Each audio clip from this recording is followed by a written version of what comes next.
Hey everyone, and welcome back to this class, Artificial Intelligence, Reinforcement Learning in Python.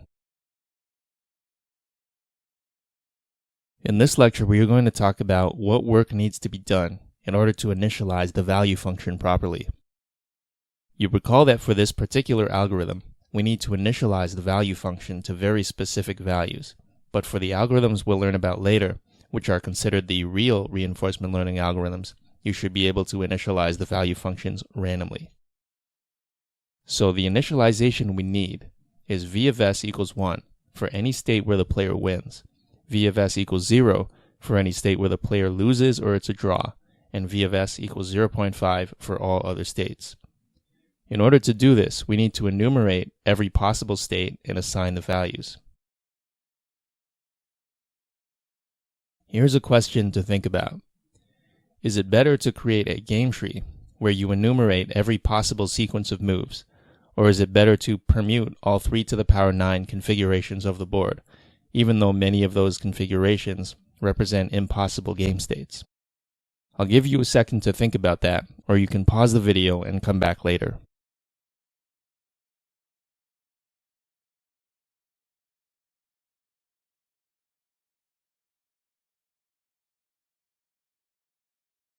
So what happens if you do the game tree version? The problem is this leads to redundant states, or in other words, we'll see the same state more than once in the game tree. For example, consider the case where x goes in the top middle and then O goes in the center. Another path down the tree that leads to this exact same state is if O goes in the center and then x goes in the top middle. If you think about how many different tree nodes there will be in this game tree, you can see that at the root you have 9 different choices, then at the layer below you have 8 different choices, and then 7, and then so on. So the total number of states you'll see is 9 factorial, which is approximately 360,000. This is an order of magnitude larger than 3 to the power 9, which is only approximately 20,000.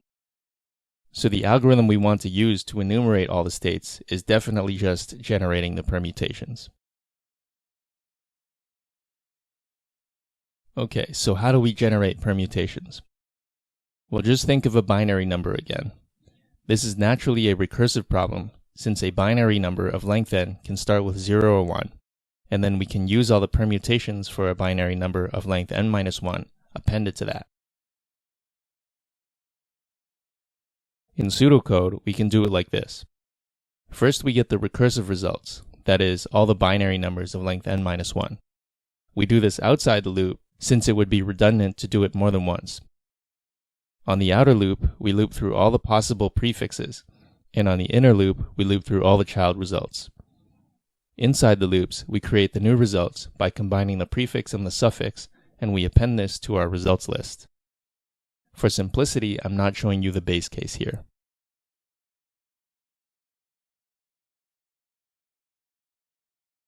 So that was just an example for doing permutations in general.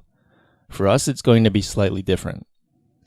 We are going to have a recursive function called getStateHashInWinner, and this is going to return a list of triples. Each triple is going to contain the state as a hash number, who the winner is, if there is one, and whether or not this state represents a finished game.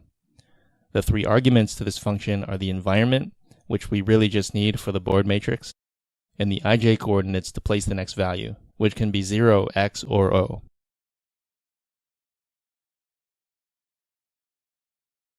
Now in this function, I am going to show you the base case. If I equals 2 and j equals 2, then we're filling up the last location on the board, which means we should now check the game state, who the winner is, and whether or not the game is ended. Notice how even though I'm talking about the board being filled up now, I mean it can be filled up by the 0 value also, which represents empty, so it doesn't necessarily mean the game is over, it just means my permutation is done. Now if it's not a base case, we want to recursively call this function, but there are 2 numbers we can increase, I or j, but never both at the same time. If we're at the end of a row, which means j is equal to 2, then we want to go to the next row at the first column, so we set j equal to 0 and we increment I. If we're not at the end of the row, we can just increment j and leave I the same. Finally, I want to point out that the value functions for the two players won't be equivalent. Remember that one player has to be x and the other player has to be O. So if the value function is 1 for x, it's going to be 0 for O and vice versa. But it's not completely the opposite, since if there is a draw, both players get 0. So we'll have two functions which are almost the reverse of each other, initialize Vx and initialize Vo.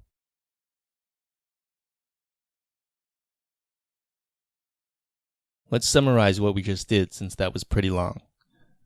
We know in order to initialize the value function for all states, we need to first enumerate all the states. We saw two ways of doing this, either searching the game tree or doing permutations on the board. We saw that searching the game tree would take more steps than doing permutations since there's a lot of redundancy. Notice, however, that they are both exponential or super exponential, so they're both bad. And lastly, I showed you the recursive function that we're going to use in order to enumerate all the states. So we are slowly putting the pieces together for our tic-tac-toe game. As you can see, many of the pieces are non-trivial.